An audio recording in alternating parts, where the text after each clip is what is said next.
Good Sir Mike was very sad, he'd had a real bad day. His budgie, who he loved a lot, had sadly passed away. Buy yourself another, all the staff did cry. I can't replace poor Joey, came Good Sir Mike's reply. Poxcrop's pet shop in the town, then telephoned Sir Mike. Come and see us, Good Sir Mike, we have something you'll like. The strangest budgie I have seen, it's yours for £50. Mike got on his chopper bike and pedaled off to town. Poor little budgie, said Sir Mike, it's lonely as can be. I'll put him in my avery-he'll be so happy, see. Sir Mike then took the budgie back to wondrous Mike Bike Hall. And when he woke next morning, he had no birds at all. He rubbed his eyes in disbelief and stared into the cage, then shook his fists and stamped his feet and flew into a rage.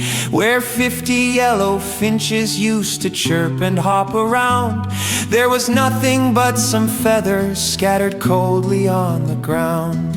And sitting on the highest perch, looking rather smug and fat, was the budgie from old Poxcrop's shop, who didn't look like that. It turned its head, it blinked its eye, it gave a wicked grin, and Mike beheld a row of teeth beneath its feathery chin. No gentle beak, no cute little nose, no songbird's chirping call. This creature had a great white head, the scariest of all. A shark's jaw mounted on a bird with soulless eyes of jet. Good Sir Mike began to think, perhaps this ain't a pet. Burp went the beast and coughed a ring of yellow finch down out, then snapped its jaws right at the bars and gave a fishy shout. It didn't fly, it sort of swam through waves of summer air, and Sir Mike in his pajamas stood frozen in despair. He grabbed his sturdy chopper bike, his knees they knocked with dread. He threw the cage into the basket right up at the head. He pedaled fast, he pedaled hard back down to Poxcrop's store, and kicked his way right through the frame of Poxcrop's wooden door. You swindler, you scoundrel, Good Sir Mike began to yell. What kind of monstrous flying beast did you agree to sell? My aviary is empty and my finches are no more, and this thing is currently chewing a hole right through your floor. Old Poxcrop put his glasses on and peered into the wire, while the creature snapped its razor teeth with hunger and desire. Ah yes, said Poxcrop, scratching at his bald and shiny head, I forgot to mention that it likes to be heavily hand-fed. It's a great white Budgerigar, my friend, a very rarest breed. It doesn't care for cuttlebone and it hates millet seed. It needs a gallon of cod liver oil, a bucket full of trout, and whatever you do, Good Sir Mike, don't let the bastard out. But just as Poxcrop warned him, the wooden cage gave way. The shark bird bit the wicker bars and shouted out, hooray!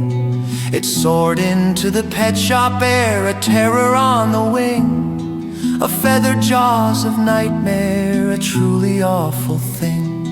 It swallowed up a hamster and it gulped a Siamese cat. It took a bite from Poxcrop's shoe and chewed up Poxcrop's hat. The mice were screaming bloody murder, running for their lives, as the flying shark did loops and loops, exposing all its knives. Quick, grab the net, Sir Mike yelled out, before it eats the town. But Poxcrop had already hid and wouldn't be found. So Mike leaped on his chopper bike and chased it down the street, as the monster flew above the crowds looking for more meat. It dove into the butcher's shop and stole a rack of ham. It terrified a lady who was pushing a baby pram. The mayor saw it from his roof and fainted clean away. They'd never seen a bird like this in all of Whitley Bay. Sir Mike pulled up his chopper bike. He knew what he must do to save the town from being chewed and turned into a stew. He knew the beast was part-time shark, and sharks love salty bait. He rushed down to the harbor side before it was too late. He bought a giant kipper from a fisherman named Fred and tied it to his handlebars right by the chopper's head. Hey, sharky bird, look over here, a tasty morning snack. The creature turned, it smelled the fish and started to attack. With jaws wide open, snapping loud, it dove down from the sky. But Mike was quick, Mike was fast, a clever sort of guy. He pedaled down the wooden pier, the monster hot behind, with a plan of great magnificence forming in his mind. At the very edge of the wooden pier, Sir Mike slammed on the brake. The chopper skidded to a halt, leaving a smoky wake. He ducked his head, he threw the fish, and dived onto the wood as the flying shark came rushing in as fast as it ever could. It missed Sir Mike, it missed the bike, but caught the kipper whole. And carried by its momentum, it lost all flight control. With a mighty splash and a salty crash, it hit the ocean blue, where the shark bird found its natural home, and happy it grew too. It swam away into the deep, its dorsal fin on high, a bird that preferred the water to the open windy sky. Sir Mike breathed out a sigh of relief